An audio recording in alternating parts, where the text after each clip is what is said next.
किसान भी हमारे साथ जुड़े हैं। कुमार, क्या जानकारी है इस अविश्वास प्रस्ताव के नोटिस को लेकर? तीन चीजें बोलना चाहता हूँ। पहली चीज बोलने नहीं दे रहे।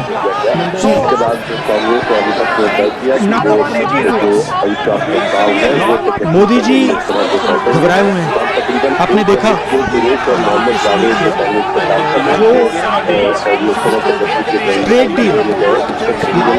जो ट्रेड डील 4 महीने से।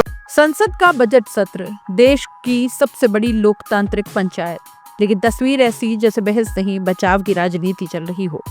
एक तरफ सरकार है जो कहती है सब कुछ नियमों के तहत है, और दूसरी तरफ विपक्ष है जो सीधा आरोप लगा रहा है, आवाज दबाई जा रही है, माइक बंद हो रहे हैं और सवालों से भागा जा रहा है।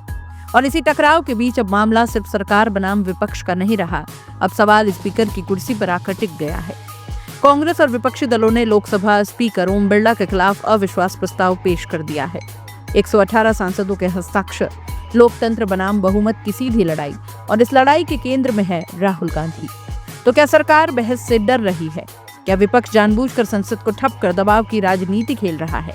आइए इस पूरे सियासी संग्राम को परत दर परत समझने की कोशिश करते हैं। बजट सत्र की शुरुआत में ही संसद में हालात सामान्य नहीं रहे। महंगाई, किसानों की परेशानी, अंतर्राष्ट्रीय व्यापार समझौते और चीन जैसे संवेदनशील मुद्दों पर चर्चा की मांग लगातार उठती रही। लेकिन विपक्ष का आरोप है कि सरकार इन मुद्दों पर खुली बहस से बचती रही। कांग्रेस का कहना है कि सदन को जानबूझकर हंगामे में धकेला जा रहा है ताकि असली सवालों से ध्यान हटाया जा सके। निलंबन, कार्यवाही स्थगित करना और माइक बंद करना, यही अब संसद की नई पहचान बनती जा रही है। कांग्रेस और उसके सहयोगी दलों का आरोप है कि लोकसभा स्पीकर ओम बिरला सत्ता पक्ष के प्रति झुकाव दिखाते हैं। विपक्ष का दावा है कि जहां सत्ताधारी सांसदों को खुलकर बोलने दिया जाता है, वहीं विपक्षी नेताओं को बार बार टोका जाता है। खासतौर पर नेता प्रतिपक्ष राहुल गांधी को लेकर विपक्ष का कहना है कि उन्हें रणनीतिक रूप से रोका गया।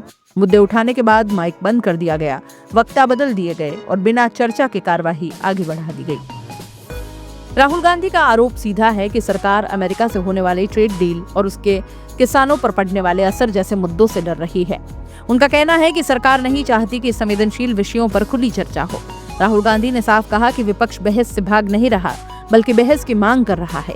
लेकिन सरकार का रवैया ये संकेत देता है कि सवालों से बचने के लिए संसदीय प्रक्रिया को ढाल बनाया जा रहा है। इसी नाराजगी के बीच कांग्रेस और सहयोगी दलों ने स्पीकर के खिलाफ अविश्वास प्रस्ताव पेश कर दिया। इस प्रस्ताव पर 118 विपक्षी सांसदों के हस्ताक्षर हैं। कांग्रेस का तर्क है कि यह कदम किसी व्यक्ति के खिलाफ नहीं, बल्कि लोकतांत्रिक मर्यादाओं की रक्षा के लिए उठाया गया है। उनका कहना है कि अगर स्पीकर निष्पक्ष नहीं रहेंगे तो संसद का संतुलन ही बिगड़ जाएगा। हालांकि विपक्ष के भीतर भी रणनीति को लेकर मतभेद साफ दिखाई देते हैं। समाजवादी पार्टी अविश्वास प्रस्ताव के समर्थन में है, लेकिन चाहती है कि पहल कांग्रेस करे। तृणमूल कांग्रेस ने फिलहाल इस प्रस्ताव पर हस्ताक्षर करने से इनकार कर दिया है। टीएमसी सांसद अभिषेक बनर्जी का कहना है कि पहले स्पीकर को एक संयुक्त पत्र दिया जाना चाहिए, उन्हें 2-3 दिन का समय देना चाहिए, और अगर तब भी कोई कदम नहीं उठता तभी अविश्वास प्रस्ताव लाया जाए।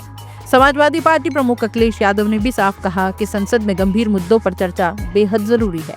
उनके मुताबिक जिस तरह से बाजार खोले जा रहे हैं और अंतर्राष्ट्रीय डील में ढील दी जा रही है, उसका सीधा असर आम जनता पर पड़ेगा। अखिलेश का कहना है कि संसद को बहस का मंच बनना चाहिए, न कि राजनीतिक टकराव का अखाड़ा। वहीं बीजेपी ने विपक्ष के इस कदम को पूरी तरह राजनीतिक स्टंट करार दिया है। बीजेपी सांसद निशिकांत दुबे ने कहा कि यह अविश्वास प्रस्ताव सिर्फ मीडिया में बने रहने की कोशिश भर है। उनका कहना है कि स्पीकर किसी एक पार्टी के रहमो करम पर नहीं चुने जाते, उन्हें एनडीए ने बहुमत से चुना है और सदन में नेशनल डेमोक्रेटिक अलायंस का स्पष्ट बहुमत है। इसलिए विपक्ष चाहे जो कर ले, परिणाम पहले से तय है। अब ये टकराव किसी एक प्रस्ताव या कुर्सी तक सीमित नहीं रहा, ये सीधी लड़ाई बन चुकी है। बहस बहुमत की, सवाल और सत्ता की, और विपक्ष की आवाज बनाम सरकार की रणनीति की। एक तरफ सरकार का दावा है कि वो नियमों के तहत चल रही है, और दूसरी तरफ विपक्ष कह रहा है कि नियमों की आड़ में लोकतंत्र को कमजोर किया जा रहा है। अब बड़ा सवाल यही है कि क्या सरकार संवाद का रास्ता चुनेगी या विपक्ष अविश्वास प्रस्ताव के जरिए संसद से सड़क तक संघर्ष तेज करेगा। संसद का ये सत्र सिर्फ कानूनों का नहीं, लोकतांत्रिक मूल्यों की परीक्षा बन गया है, और इस परीक्षा का परिणाम सिर्फ सत्ता नहीं, देश की राजनीतिक दिशा भी तय करेगा।